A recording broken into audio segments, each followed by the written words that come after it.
Welcome to another episode of Mortgage Knowledge with me, Tana.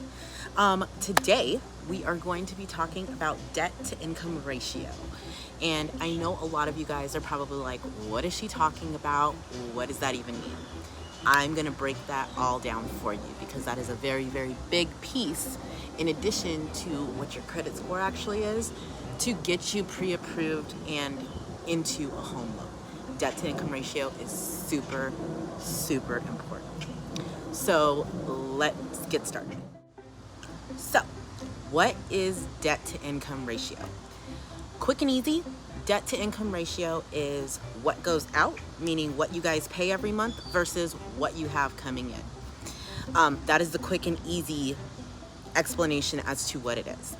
Now, going more in depth, what we look at as lenders are your debts that are reporting on your credit report. So, car payments, credit cards, student loans, collections, judgments, anything like that that is reporting on your credit report is what we use to determine what your debts are. So, let's say, for example, you have a cell phone bill. Most cell phones don't report to your credit report. So, we're not going to include that in our debt to income analysis. And we're not going to include that in your debts at all because we won't see it. Ultimately, what we do is we pull your credit report and we see everything that is reporting on your credit. So the way you need to figure it out is when you're going through your budget, you're going to want to make sure that when you're looking at your debts and when you call your loan officer and they're like, hey, what do you have, you pay every month? You're going to want to think about what is reporting to your actual credit report. So if you have several credit cards, include that in your monthly payment, but you're going to want to include the minimum monthly payments because that is what we are going to look at. Your minimum monthly payments. So your credit cards, whether it's $25, $50, $150, depends on the type of credit card. Your student loans, if you are not on an income-based repayment plan, you might want to look into that.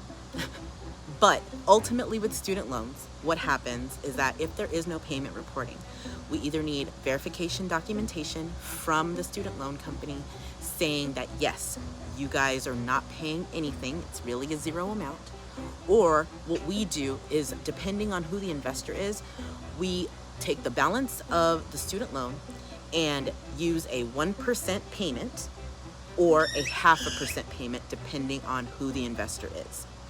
So if you have student loans and they're very, very large, you're going to want to make sure that you're including that when you start to look at your debt to income ratio analysis for yourself. So student loans, credit cards, any auto payments, anything like that, anything that is an installment debt. So if you guys are going to cons and buying, furniture or anything like that, and it's reporting on your credit, make sure you know that you include that in your debt to income ratio. The things that we don't include are things that we would never see on a credit report. Cell phone bills, utilities such as gas, water, trash, anything like that.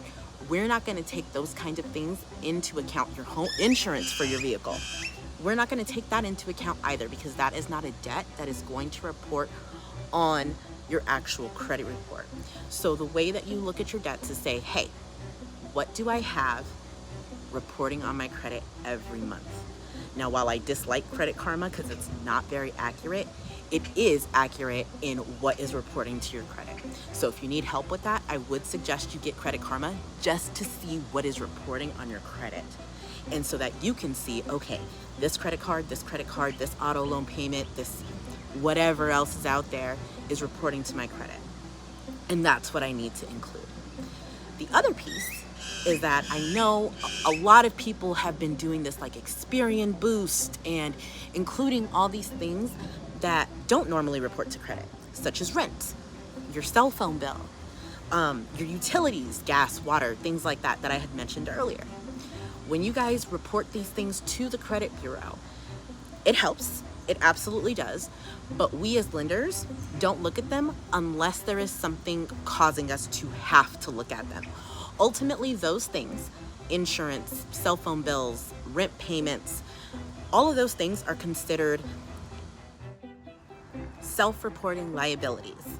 So what I mean by that is that those are things that are not normally used in scoring your actual credit score. So like when you pay insurance to Allstate or Liberty Mutual, for example, they don't report that to the Bureau. Same thing with cell phone bills. They don't normally report that to the Bureau either. So you want to make sure that when you're looking at all of your debts, that you are using things that are included in your actual credit report automatically, not things that you are putting on there, because we as lenders won't look at those. The only time we look at those is if we are having to do a manual underwrite and we have to use alternative trade lines. So if you have no credit, let's just say you've never gotten a credit card in your life, you don't have any installment debt like an auto loan or appliance loans or furniture loans, for example.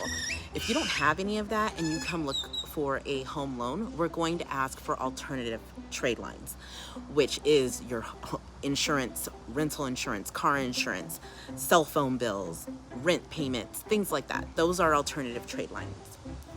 So what do I mean by debt to income ratio? Like I said earlier, it's what you're paying out versus what you have coming in.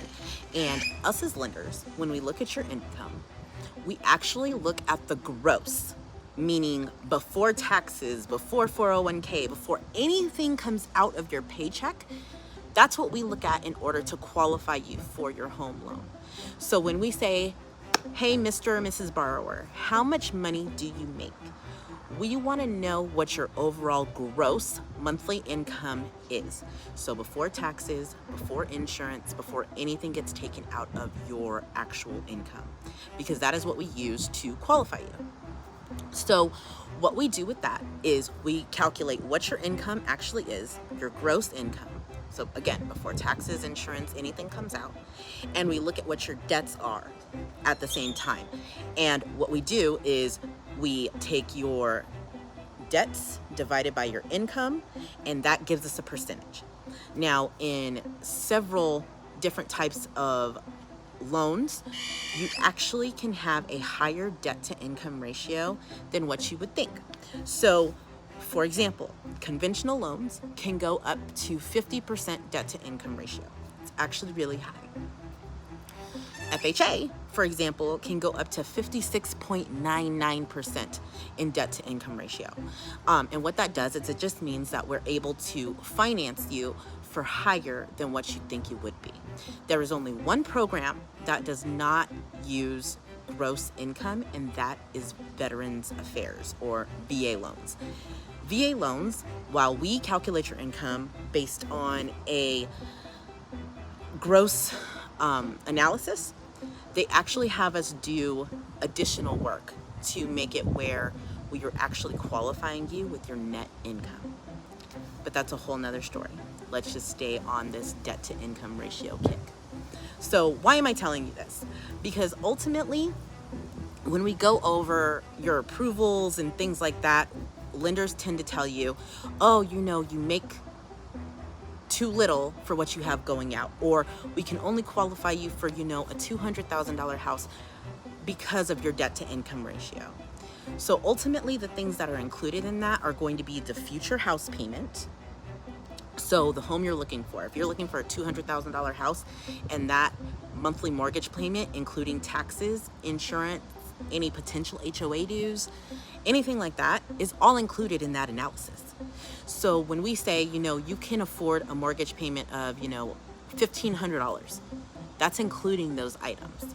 And it's also including your debts that you already have, except any utilities and things like that. So always keep that in mind when you are home shopping, because you want to be comfortable with all of your bills, not just your mortgage payment. So Santana, how can I figure out what my debt to income ratio is, or what I can afford really, really quickly? Here's what I'm going to tell you to do. Take your gross income. So let's say, for example, you earn $3,000 a month, okay? You're going to take that. You're going to multiply it by your max percentage. So right now, let's just go with 50% debt to income ratio being your max. So you're going to multiply it by 50%. And that's going to tell you that your total debt to income can only be $1,500 a month. So that includes your anything reporting on your credit, so student loans, credit cards, things like that, and the new mortgage payment. So if you guys can figure that out, that will help you in knowing what you can and can't afford. Because from that $1,500, you're gonna start subtracting all of the debts that you have. So any credit card payments, any auto loan payments, any installment debts, such as, appliances, furniture, things like that, that are reported to your credit, you're gonna wanna deduct that from the $1,500. That is your max that you can have. That is the quick and easy way for you to figure out what your debt to income ratio is, and that will help you when you are applying for a home loan. So if you have any questions or you want to know more about it, let me know. Like, comment, subscribe, and I will catch you on another Mortgage with Tana later on this week. Have a good one, guys.